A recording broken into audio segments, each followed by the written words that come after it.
Hey folks, it's me, Matthew the Dr. Danko. I just wanted to let you know that we're restructuring our podcast. We will no longer be hosted by SoundCloud because, we can't just shut the hell up and now we've run out of space. So now our website will be run through YouTube. You can find all of our new episodes there and future episodes, and keep following us on Facebook. And now, episode 4 of Why Did Not You Warn Me? Good evening, and welcome to Why Did Not You Warn Me? I really almost said the Matthew Danko podcast. Self-centered. Don't call it that. TM. Yeah. Off to a great start. I'm your host, Matthew Danko. I'm Hillary Crum, the co-host. Yeah, the other host. Matt's friend. The other one. Okay, just for some clarification. So, my buddies over at the GTAS Guys Talking About Shit podcast gave us a nice little shout out when I was watching one of the episodes, and called Hillary Crum my friend, and she's my girlfriend. It's not a big deal, but yeah. But it's fine. Whatever. Holding a grudge. No, she's I'm not. just kidding. But you also did get her name right, just for the record. Killing it. Yeah. So, anyways, what are we talking about this week? Okay. I know. I keep a list, and I just read it to him. I've already forgotten because... He said you could read it on the air, or you could just do it now. So, yeah. Here we are. So our list. We're going to talk about Prison Break. Yeah, a little bit. Well, I want to at least talk about it a little bit. Okay. Because we haven't finished the first season. And then next week, by then, we should have finished the first season. Yeah. Okay. But we'll just touch on a few things with that. But. So do you want to start talking about Prison Break? Because you're the only reason that we're watching it. I know. But, I mean, you are liking it. Yeah. So one of Matt's favorite shows, yes. And this dates back to high school, is Prison Break. Yeah. And from my understanding, Prison Break is another one of those shows that, 5 people really liked, and Matt is 4 of them, and one of his friends from high school is the 5th. No, because my brother introduced me to the show. Okay. Does your brother like the show the way you like the show? I think so. Really? I mean, he might not like it that much, enough to film. He doesn't rewatch it. No, listen. We'll get to that. But okay, so I don't think he rewatches it like I rewatch it. Okay. But I also, if you heard that, that's just our noisy neighbors. Shout out. Yeah. He introduced me to the show because he really liked it. I think I watched all 4 seasons. I think he's only seen 3 of them, maybe 3.5, maybe. Okay, so if there's 5 people that like it, okay, Matt is listen. 3.5 of them. No, because I know my brother has friends that like it, and I know that I introduced it to a bunch of friends in high school, and 2 of which had already watched it. So there's at least 10. This is a mild to moderately successful show on Fox? Yeah. Okay. In fact, it was brought back for a 10-episode series last year. So, and everybody freaked out. And it has a video game, which isn't great, but I enjoy it. So the premise of this show. Yeah. We're going to get into it and probably talk about it more than I planned on that. I also just to let you know, we both shifted at the exact same time into the exact same position. That was I did not realize that. Not the first time that's happened. Anyway, Prison Break, go. So, Prison Break is the coming-of-age tale. No. It's a story about 2 brothers, one of which was sentenced to death for a crime he did not commit. His brother, Michael Schofield, believes in his innocence, devises a plan to break him out, puts the plan into a very intricate, beautiful tattoo, gets sent to prison. For a crime he did commit. Well, he has to get sent to prison on purpose. He shoots up a bank. He doesn't shoot up a bank. That's a different thing. He does fire a gun in a bank, but not at anyone. It's so that he can get the most sentence. Because Fox River State Penitentiary, where they are sent, is a maximum security prison. Right. Just to prove that he's violent. Right. Like, it's part of the plot, sort of. Anyways, so Michael Scofield gets sent to prison to break his brother out, and along the way, hijinks happen, and we find out why his brother, Lincoln Burrows, was framed for this crime. Right. And it spans 5 seasons now, but she just started watching season 1, and we're like 6 episodes from the end, maybe a little less. I can't remember. But. And Matt's thought was that we're going to do the real discussion on this show once I've finished season 1. Right. And we're not there yet. But, but we're just very a little close. Teaser. You want to do it now, don't you?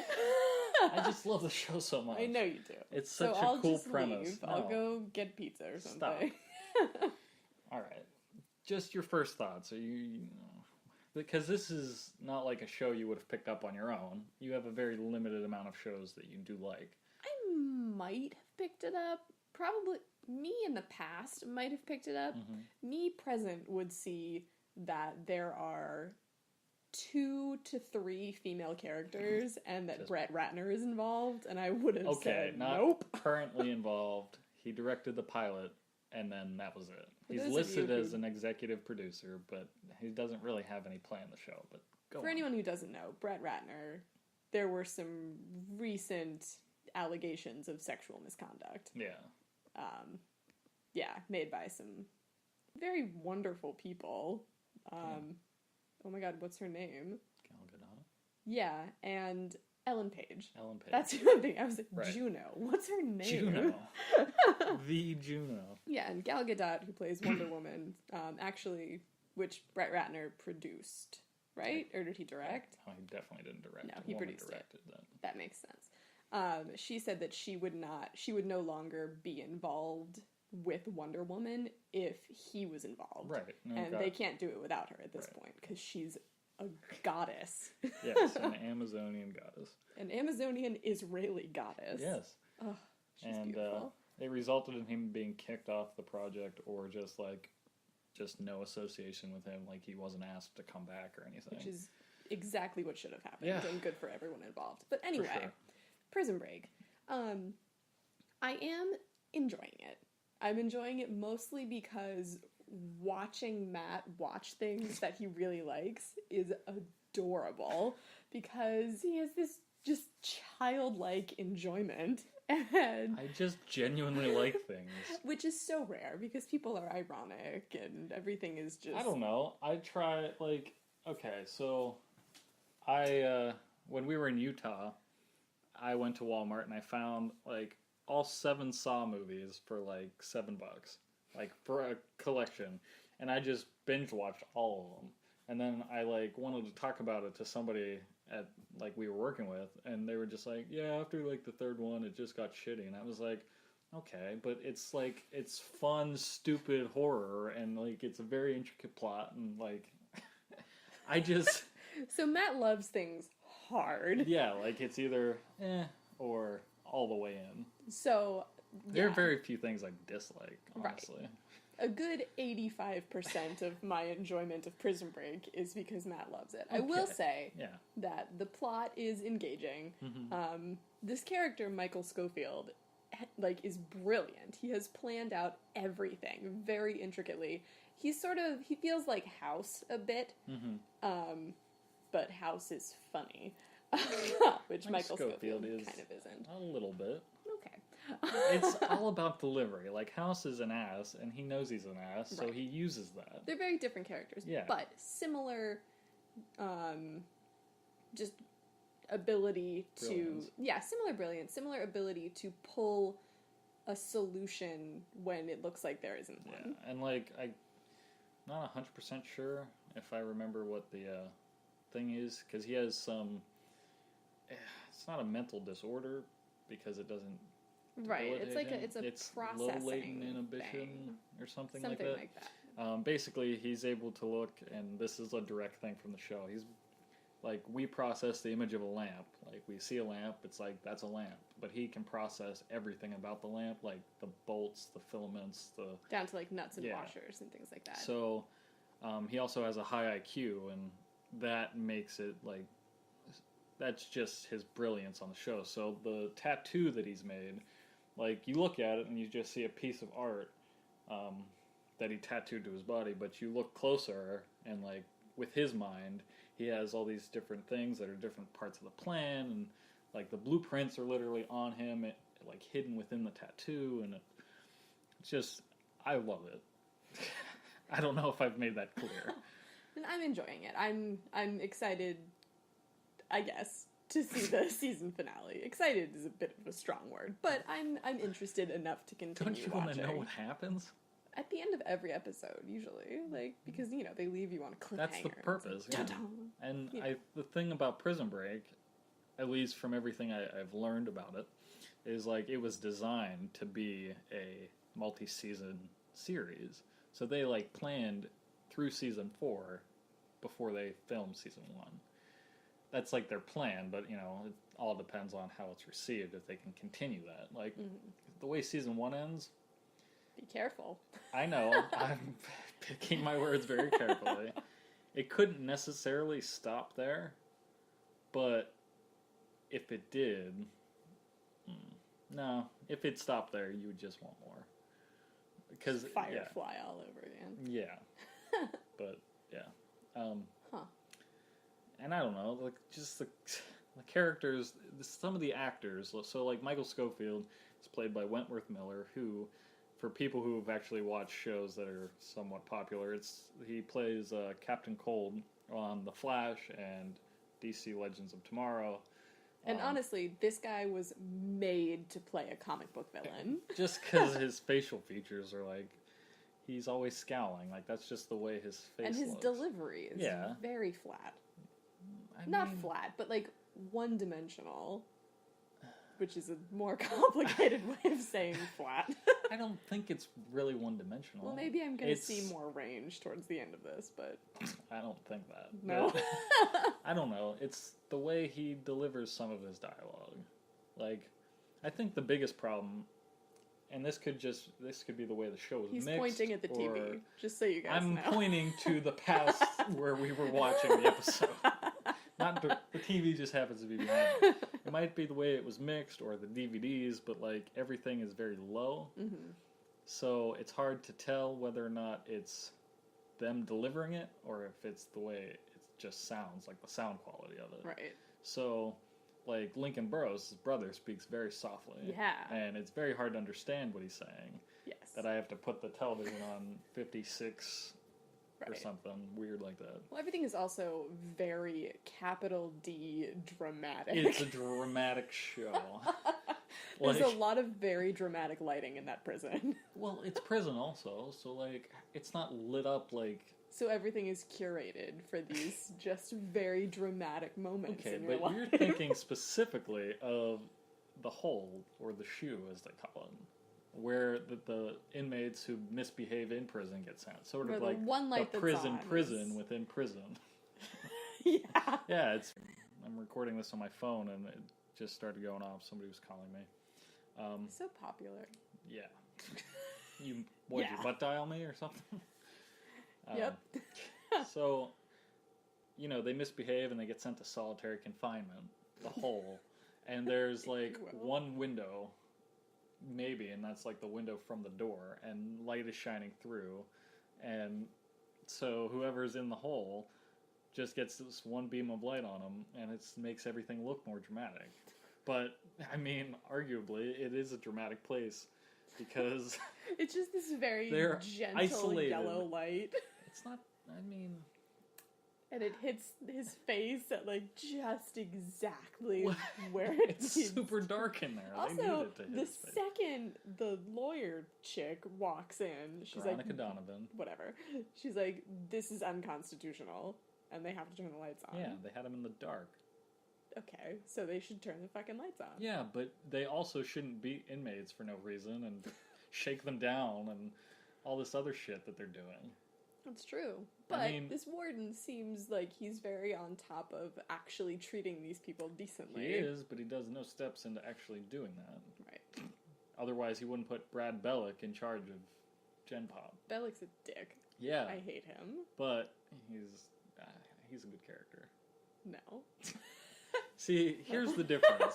You see them as just the characters that they're playing. Yeah. But the actors themselves, they have to get you to believe that they're that shitty. No, that actor's a bad person. Wade Williams. What's his name? He's a bad He's not a bad dude. Who's the guy that plays Robert Teabag? Yeah. You knew. Yeah, I know. This guy's a pedophile. So he is his a name bad is Theodore dude. Bagwell, and on the show, he's given the nickname Teabag. Which, right at the gate, I I'm know. like, I do not like this person. I don't like that I'm being made to hear the word teabag over and over again. They don't... Because we all know what that means, and it has nothing to do with hot leaf water. Right, and he's a vile character. Yeah. He looks like it. Yeah. And lives up to that. Yeah. But he's a fantastic actor. No. Yes, because otherwise you wouldn't hate him this much. Maybe he's just like that in real life. He isn't. Hollywood's a terrible place. Not. I know, but I mean, granted, I can't say what he has done. Because I know people that he we is think not are safe. that, though. Because Teabag is a pedophile who has killed and raped multiple children and was sent to prison for it, but... Reasonably. Yeah, like... like, thank God. Yeah. Ugh. But that's not the most interesting part of the show. That's not why I like the show. I like the show because it's just an interesting story. We weren't going to do this. I know, but this is your fault. So it's an interesting story, and there's an intricate plot with his tattoo, and, like, there's this whole other thing, like, spoilers, kind of, but, like, the government is involved, and, like, that's why Lincoln Burroughs was set up, and it's just... You're going to see a lot more shit come out. It's very John Grisham-y in the delivery. Yeah, I mean... That's what I... Like, I kept trying to find a description of it, but, you know, like, because it feels like a lot of other things, but generally, not specifically, but it's closest, I think, to a John Grisham thing. I mean, well, it was a Fox television show in, like, 2005. So, like, well, other I shows... I know, but other shows that were out at the time were, like, Lost and 24 and things like that, and they all have this sort of same cliffhanger endings and, like, a bunch of crazy shit going on and long, intricate plots and whatnot. And Prison Break isn't too hard to follow. No. I mean, some of the plans can be a little convoluted, but they're pretty, like, they're explained away on... Yeah. I did not. You warned me. Welcome to the show. I'm Hillary. Yes, I'm Matt. This is your host. What? Nothing, dear. So are we done with Prison Break? We're never done with Prison Break. Not until those boys are free. Exactly. Until they We break will that not prison. rest until justice is served. So wait, this is a question for you. Oh yeah? Yeah. I know that being sent to jail for a crime you did not commit is one of your top fears. Yes. Did that fear Yes. exist before No. you started watching No, the show? it did not. Okay. Because of how intricately they set him up. Yeah, it's an They elaborate go to some work. fucking And he's plan. not even, like, you don't even know. I can't even say. Please don't. I won't. I mean, you'll find out in the next episode because we just finished. No, My Brother's Keeper was the flashback episode. That was a good one. Yeah, because it gives all the backstory to all the characters, like towards the end of the season. Right.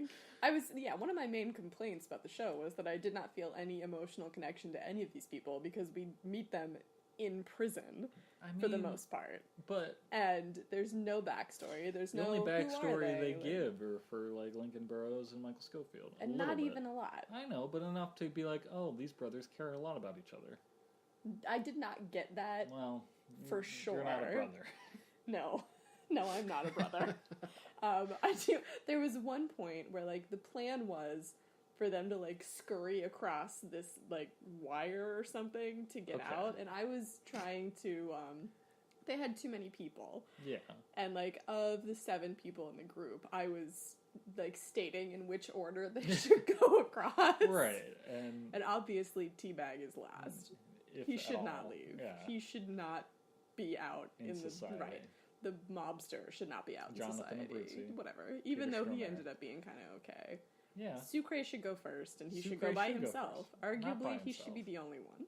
You think... D.B. Cooper should be not in that mix? D.B. Cooper needs a new cat. He needs to go see his daughter. His daughter is dying, but you say he needs a new cat. He needs a new cat. Got it. Yeah, so Sucre and D.B. Cooper should go. Everyone else can go fuck themselves. Right. Sucre is a gem, and I love him. And if the show was just about him, I think that I might like it more. Wow. Just saying. If it was just about him, there would be no breaking out of prison.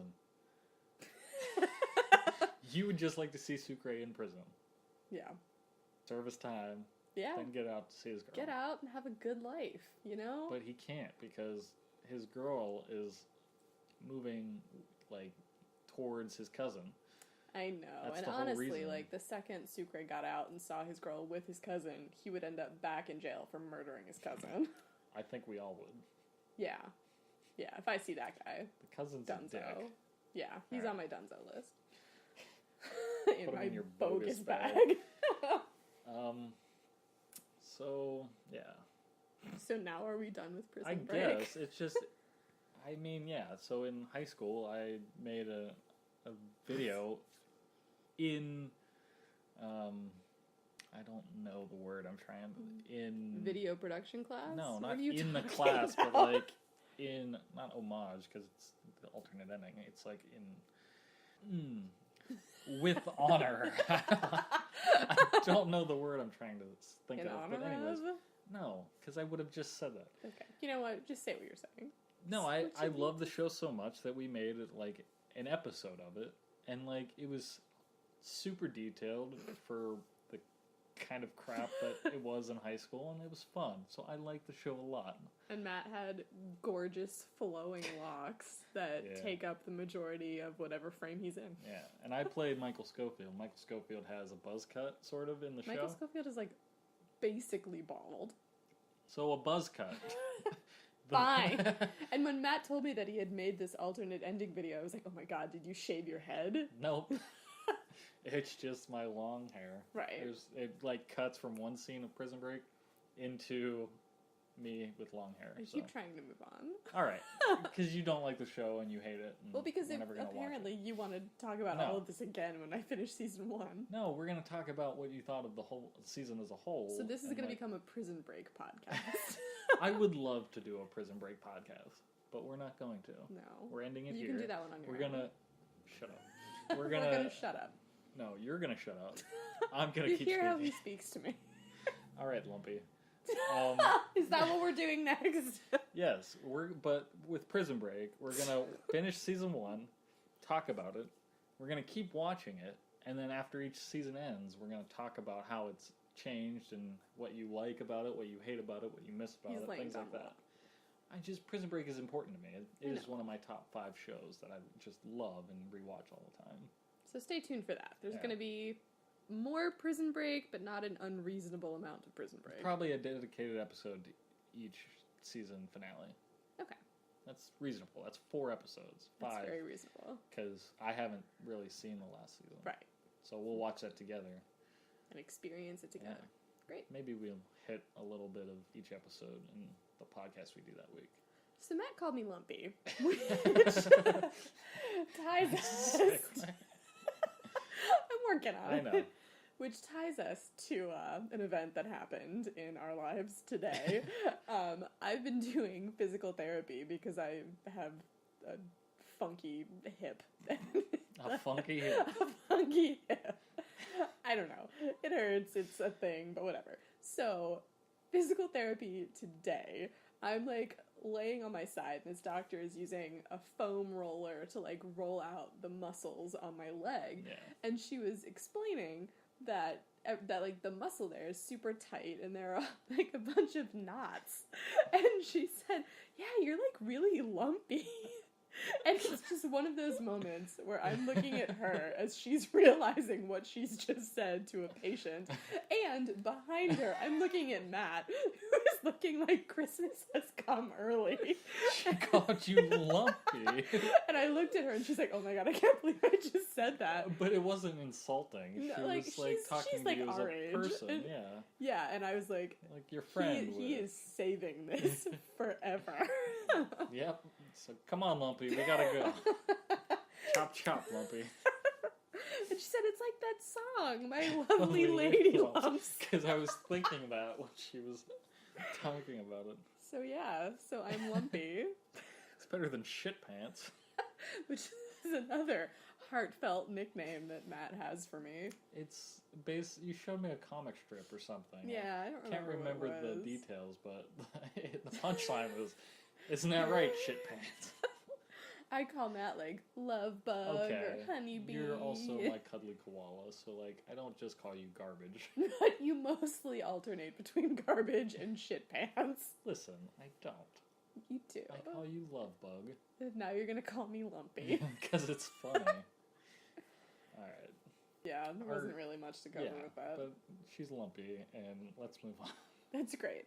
Oh, last weekend we went on a fun adventure date. Yeah. Yeah. So it's called Dinosaurs something. Time Trek. Dinosaurs Time Trek. Either Time Trek or a Trek in Time. Discover the Dinosaurs Time Trek. Yeah. That's what it was called. Jesus. We have friends who work on this tour. That's not why we went. Yeah. They're not people that we're that close to. No, Friend is generous. So, if any of you follow either of us on Facebook or are friends with us, we don't have pages. We're not that popular to be followed, but right. Don't follow us. No. On our road trip out to Utah, we did Dinosaur Land, or was it Dinosaur World? Dinosaur World. Yeah, because Land Kentucky. Is in Virginia. Right, and it's like the Disney thing. They're different parks. Right. But because I love dinosaurs a whole lot. Jurassic Park is one of my favorite movies, and like the toy line and all that. And dinosaurs are just cool as hell. Yeah, dinosaurs are awesome. Yeah.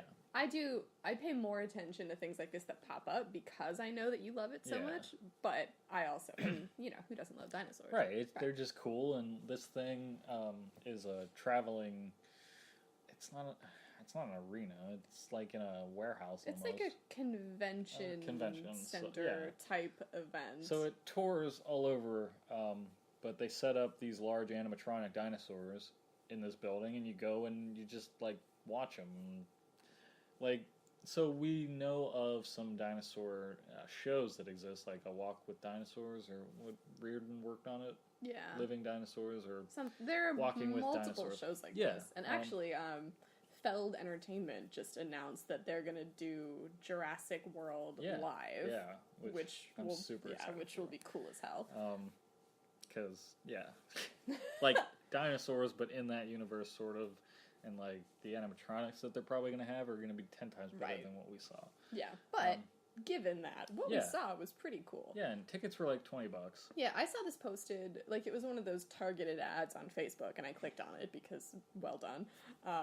And I was scrolling through it, and I was like, I'm just going to see how much tickets cost. And I was like, they're $20. Happy Valentine's Day.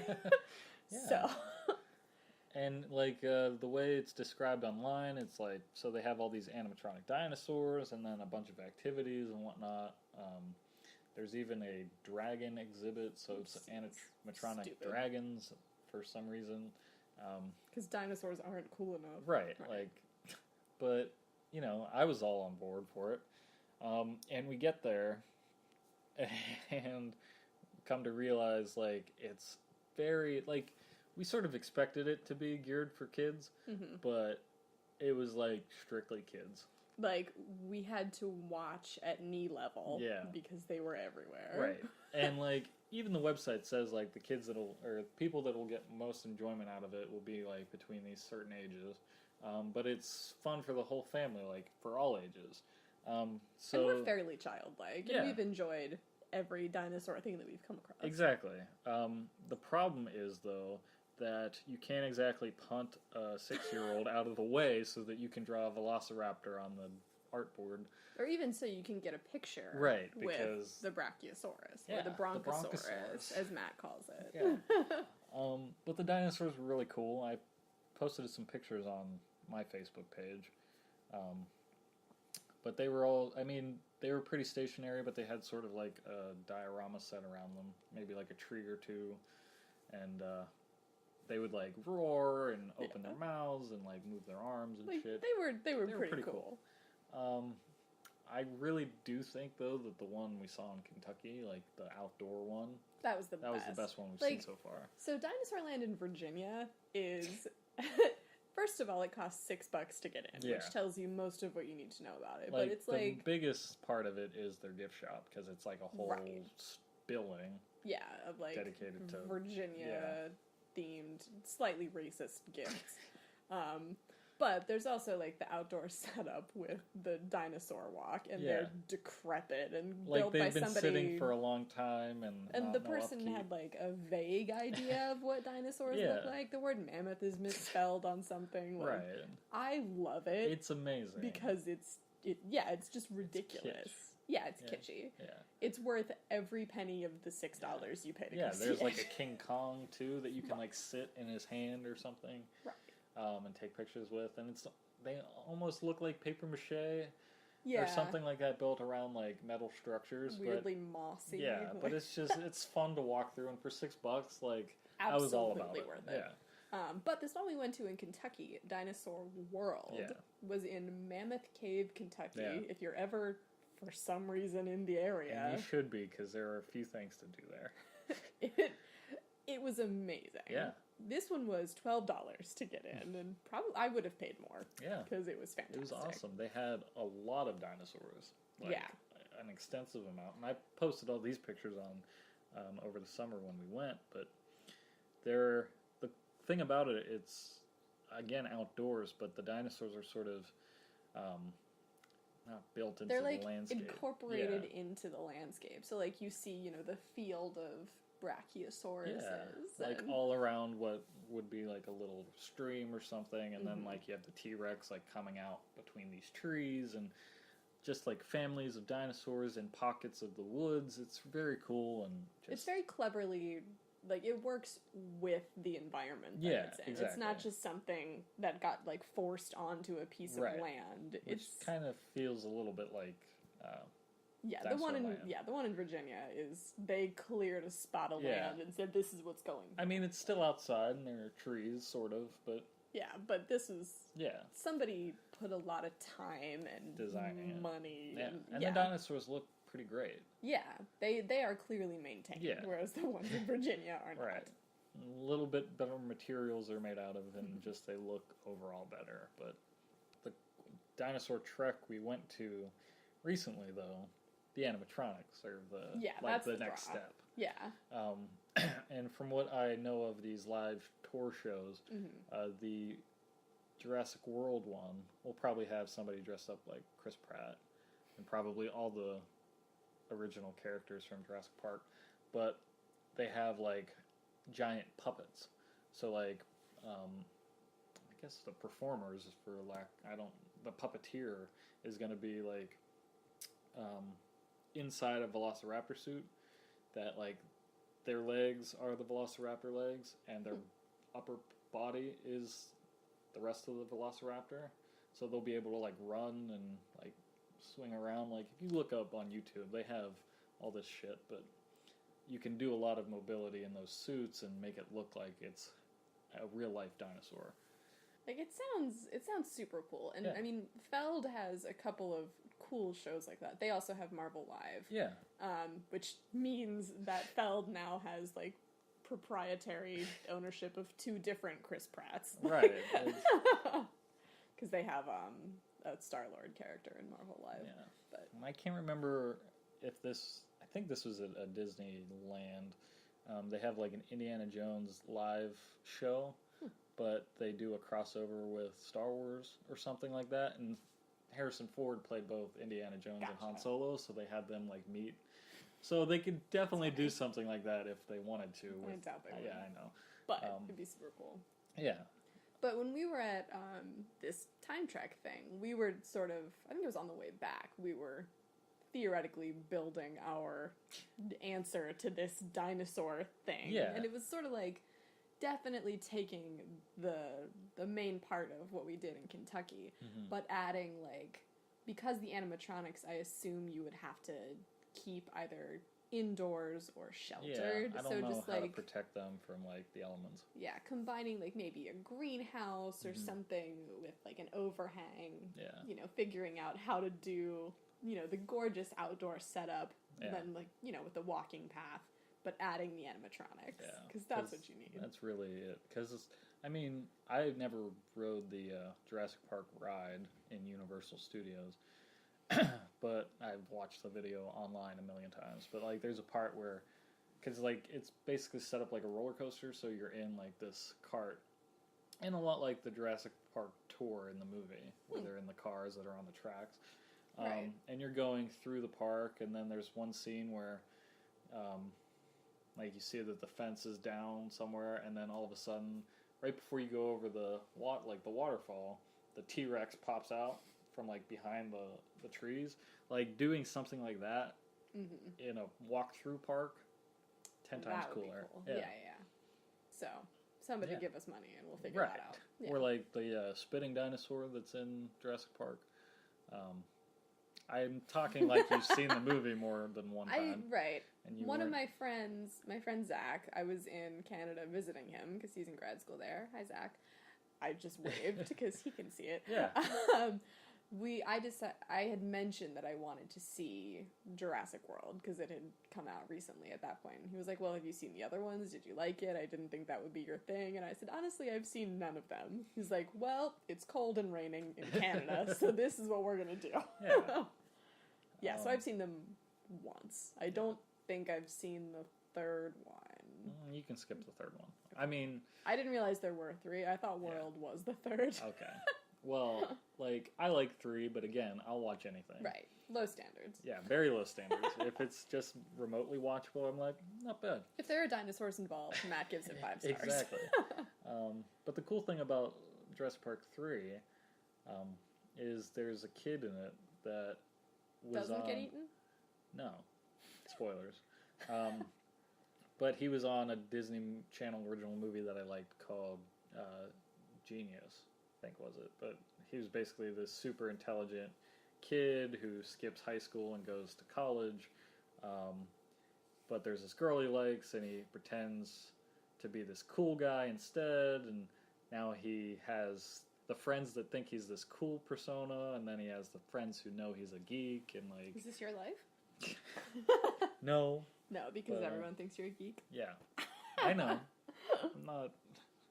I'm not claiming anything, but yeah, also the Spinosaurus is kind of cool. But the whole movie doesn't compare to the rest of the franchise because you have Jurassic Park, which is amazing, and then you have The Lost World, which is very cool, and then you have Jurassic World, which is all right, but mostly heavy nostalgia factor, which made me love it in theaters, and it was the only Jurassic Park movie I saw in theaters.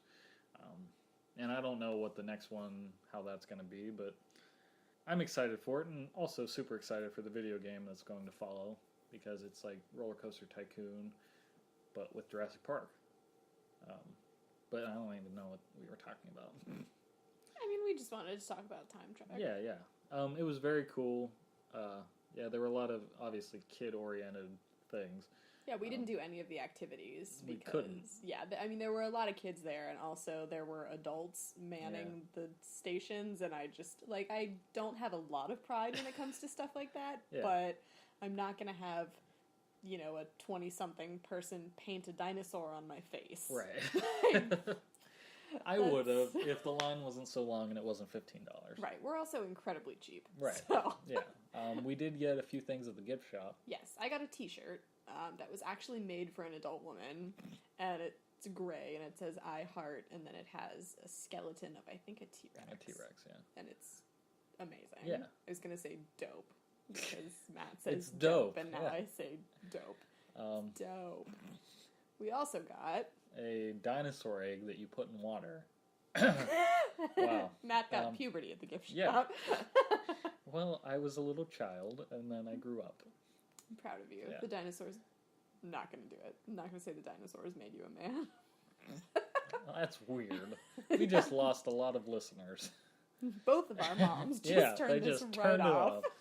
At the 39-hour mark. 39-hour mark. Well, for a child, time is stretched.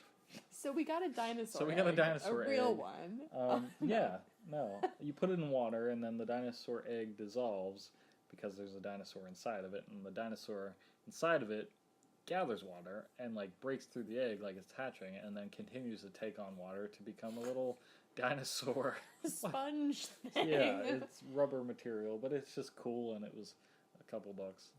And we've been watching him hatch for the past couple of days. Yeah, he's gotten pretty big. Yeah, he's pretty large. I did have to take him out of the egg because his one leg was starting to like grow flat against the side. He's gonna get deformities. Yeah, but he's gonna be like lumpy. his father and his mother apparently. I've also named him Reginald, pretty much by accident. Yeah, I was like, what are we gonna name him? Reginald? And I was like, no. But now we're just calling him that's that. what it is. Right, it's stuck. Yeah, so that was that. We haven't seen any movies lately, but there are also no movies to see. We're just very excited about Black Panther. Yeah, which now the Deadpool 2 trailer is going to be at the front of, so it's like another reason to go see Black Panther. Special note about going to see Black Panther. I saw this on Tumblr, and I don't know the veracity of the statement, but there have apparently been reports of... for other movies that are very African-American centric, when you get your ticket stub, make sure it is for the correct movie. Because it messes up the count. And movies that are so heavily African-American, they aren't made that often. They don't get good budgets that often. Yeah. And occasionally box offices fuck up. There have been reports that it has happened more with African-American centric movies. And I haven't seen any data on this. I can't support it. But it's a simple thing. If you go see Black Panther and buy a ticket, just make sure that you have put your money towards Black Panther, because I'm sure it's going to be amazing. Yeah. And we want to make sure, because it's almost an entirely African-American cast, almost an entirely African-American creative team. And like that's the kind of shit that we have to make sure we are actively supporting so that it can keep happening. Yeah. Because the comic book universe, like, it's usually pretty good about diversity, but the on-screen translation of that needs help. Yeah. And this is a really amazing step towards doing that. Yeah. And I just remembered this while you're talking about that. Well, I was rambling. No, you weren't rambling, but I can't really remember all of the details, so I apologize for that. But it was about the box office in China. They were promoting Black Panther, but they edited like the trailers and the posters to put T'Challa's mask on his face. Because in the past, African American movies or movies with an African American lead didn't do as well, and because China has a huge population, right? It seems like they're trying to hide the fact that he's black so that they go see it and like it's like surprise, kind of. But I don't know how the movie that that's called Black Panther, which is not subtle. Right, and I don't know if they edit the movie at all. I don't think they do that because that would be Disney's shit. But right, yeah, it was just so interesting. I think I found it on Tumblr or Instagram.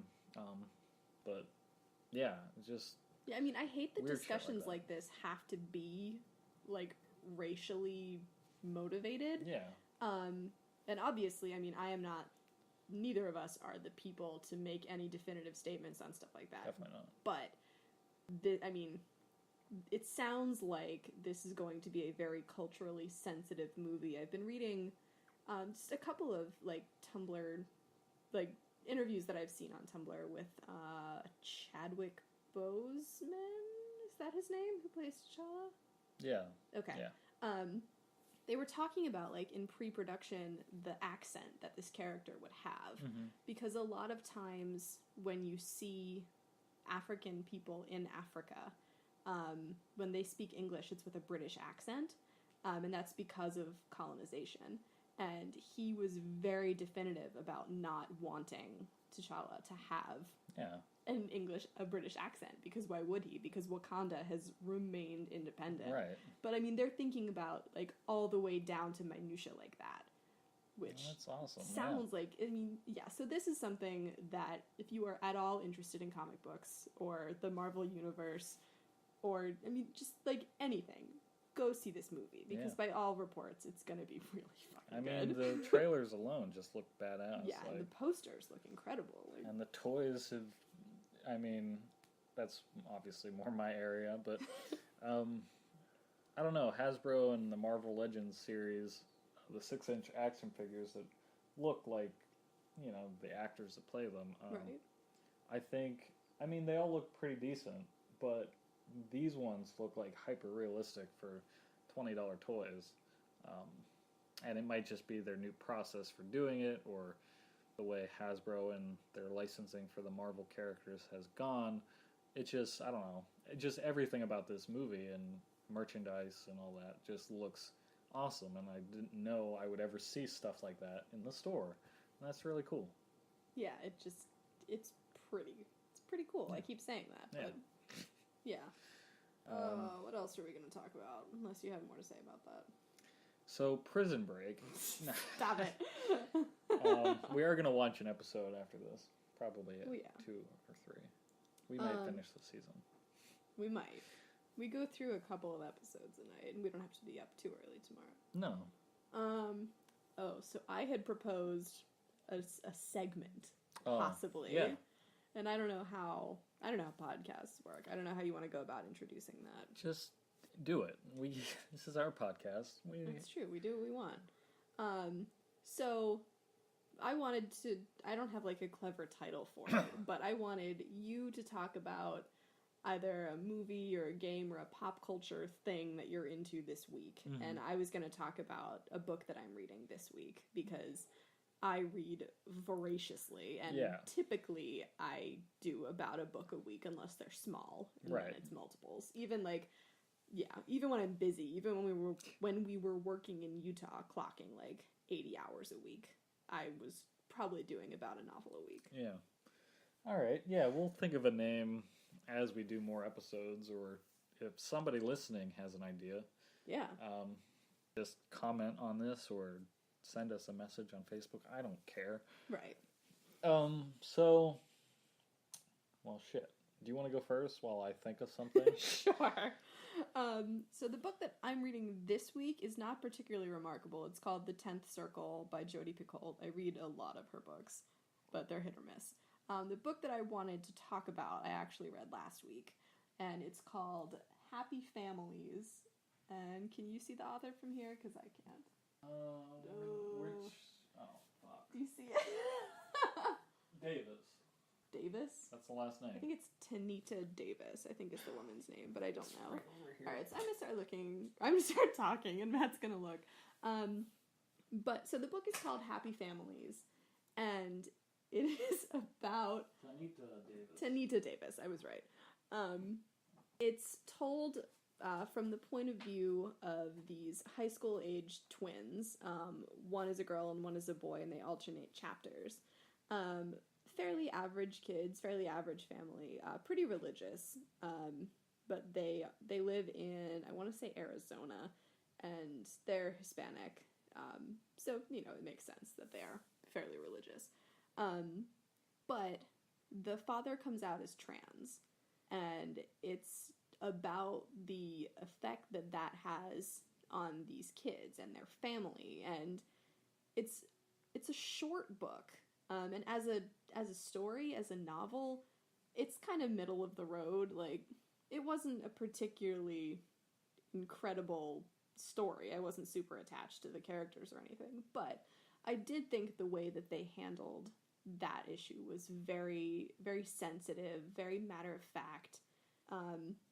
It talked about, the main issue that I could see surrounding someone in your life making that announcement, sharing that about themselves, which is, are you still the same person? Like, these kids were just wondering, like, what is this? Does this mean we've lost our father? Like, what is our family now? What are our friends gonna think? And the parents handled it really, really, really well. They separated, but they were very, they were friendly towards each other because they were figuring it out themselves, what it meant for their relationship. And the mother was very cool, very supportive, very much like I want you to feel like you can be yourself because I love you, and we'll figure out what all of that means at a later point. But right now, we need to take care of our kids. And the kids, I mean, you know, they're stupid teenagers. So they're like, you know, you want your whole life. Say what? Do you know their age, rather? I think they were 16. Okay. Yeah, they were pretty young. So in high school, though? Yeah, and I think I said high school age. Okay. Sorry, I don't listen when you speak. That's fine. I'm just monologuing. But the kids are like, you went for so long without, you know, dressing up like a woman. How about you just keep doing that? It's going to make our lives easier. Yeah. And eventually, like, they go to stay with their father over spring break, and he has them, like, going to daily therapy as a family. And it's difficult, and the kids resist it. Not very much, because they both have a very good relationship with their father. Yeah. He has them going on these outings with other trans families and, like, that have kids their age. So, I mean, it's very well handled in terms of just how you would even begin to deal with that. Yeah. So the book was I mean, it was a pretty good look at that. I don't have direct experience with the trans issue, but, I mean, from my understanding, it was dealt with very well. There were several pages of resources in the back of the book. If anyone listening is trans or knows anyone who's trans, and they did not like the book and they did not think that it covered that issue appropriately, please let me know, because I always, you know, the people who have experience with that should be the ultimate voices on that. But I like the book. It's called Happy Families by Tanita Davis. Check it out. I mean, is there other material, like transgendered stories that you've read, or, like, I know the only thing I can think of right off the top of my head, it's Transparent, that television show. Remember your grandmother has it? Yeah. But she wasn't a fan of it? Right. Or something. Like, is there anything that you've seen or read like that's comparable? I read a book when I was probably too young to be reading it, but I reread it recently. It's called She's Not There, and it's from the point of view of a man transitioning to being female. Mm-hmm.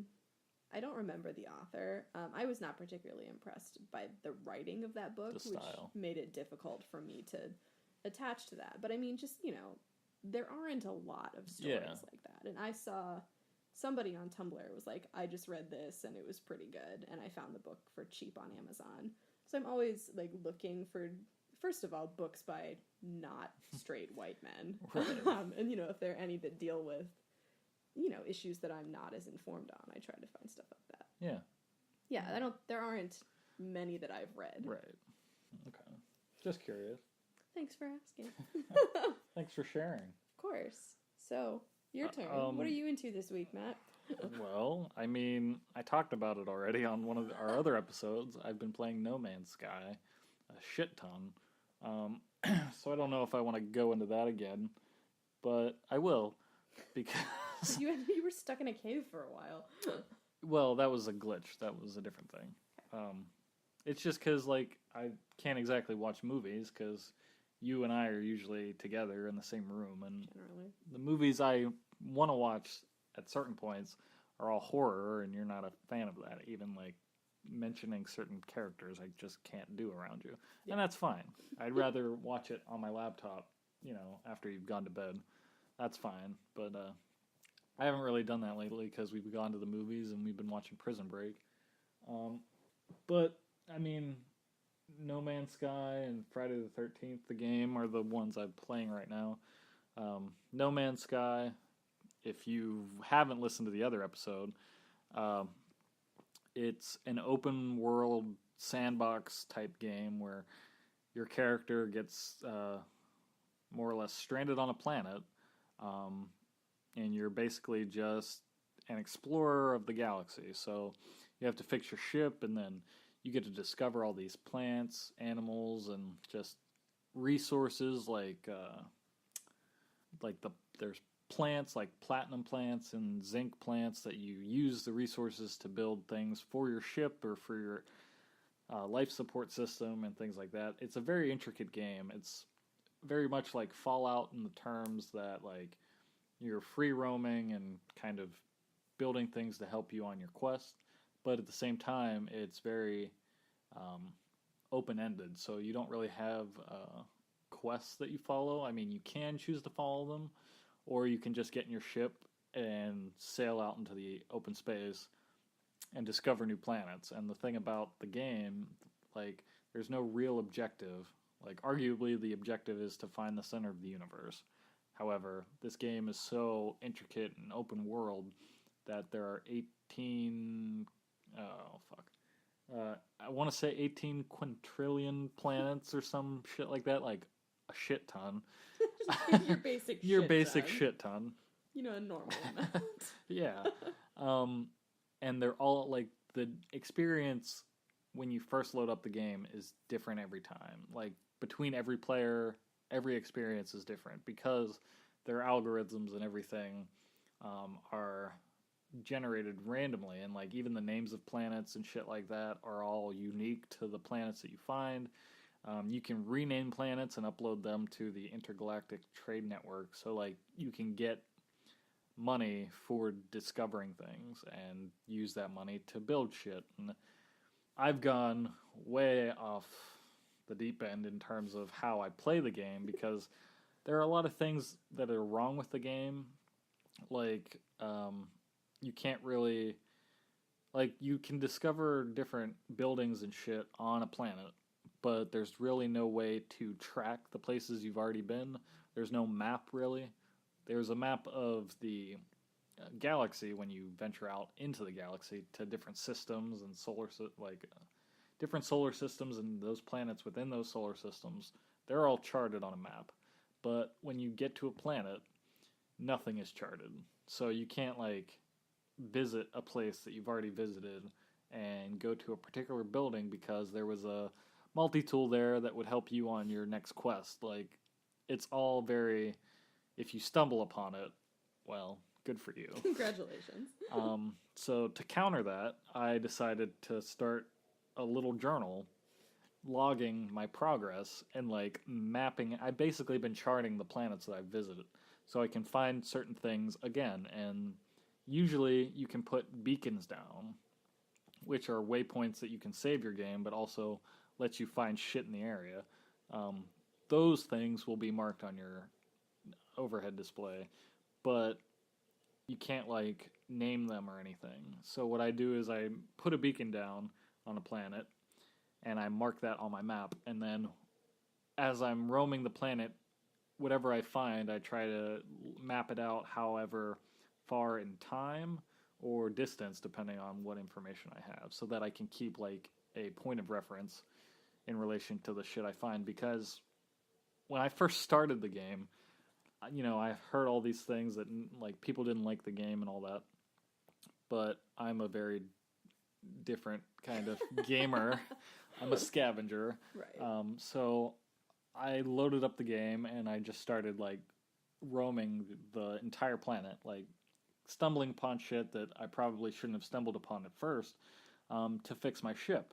And then I fixed my ship, but I was always worried that I was going to get in my ship and, like, I was going to just have to leave the planet for some reason. Like, I wouldn't be able to go back necessarily. I didn't know you could use the ship to fly and explore the planet, so I walked everywhere.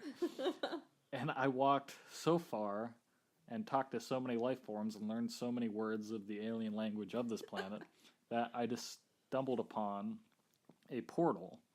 And this portal can transport you to other worlds, and also each planet has its own... I think it's each planet. It might be each system has its own address that, like, is comprised of these hieroglyphics. Glyphs, they call them, because they're cool. So each system has its own address, and you can give that address to a player online, and they can visit your world. So, like, you can build your own base and, like, stock it up and shit, and people can just come and visit you. Like, no one can visit your world. No, well, I haven't loaded up my portal, but they could if I give them the address. No, I'm too territorial. Right. All right. But, like, I stumbled upon this portal, and then I had all the resources to, like, activate it because I scavenge everything, just everything I find. And the inventory is like 12 slots, so only 12 items can fit in there. And I max them out all the time, so I have to like cycle between myself and my vehicle. And that would just, like, the portal was probably a day in time from where my ship was. So I basically walked all that way. And while you're walking on the planet I've landed on, there's like acid rain, so your suit is deteriorating, so you always have to recharge it, and your life support system is always depleting, so you have to recharge that. But luckily, I scavenged for everything, so I was able to keep myself going, all by walking, which in hindsight was completely dumb because I could have just flown there in my plane, or in my starship rather. But it's really cool. I've mapped out all the I've been charting the planet that I've visited and like put down the most valuable resource on that planet and like particular animals to keep away from because they're vicious when you walk up to them or get too close. Certain plants that are important resources, things like that. I've charted all this out. And then I've charted, like, I have a periodic table of all the elements so I can refer back to that. And, like, what elements or resources you need to build certain things. Like, a warp cell for your starship so you can activate your warp drive. It requires, like, 500 platinum and 200 titanium, for instance. I just sometimes hear him yell, "Carbon!" Because I don't want carbon. It's useless to me. I need iron, and like iron and carbon are the two most common elements in the game, so they're just everywhere, but they're not highlighted. Like, because you have a scanner, so you can scan for elements like thiamine 9, and like no, and zinc and all these other shit, but carbon and iron don't come up, so you sort of have to go looking for them. And generally, carbon is in plants, and iron is in rock. And occasionally, they're too close together, so I'll hit a carbon plant, and I'm like, carbon, I don't need this right now. But anyways, this is just a very nerdy way of saying No Man's Sky is for the true adventurer. Unless you decide to write a journal and like explore the galaxy as if you were an explorer, don't play the game because you will not have fun. You can find the mysteries and the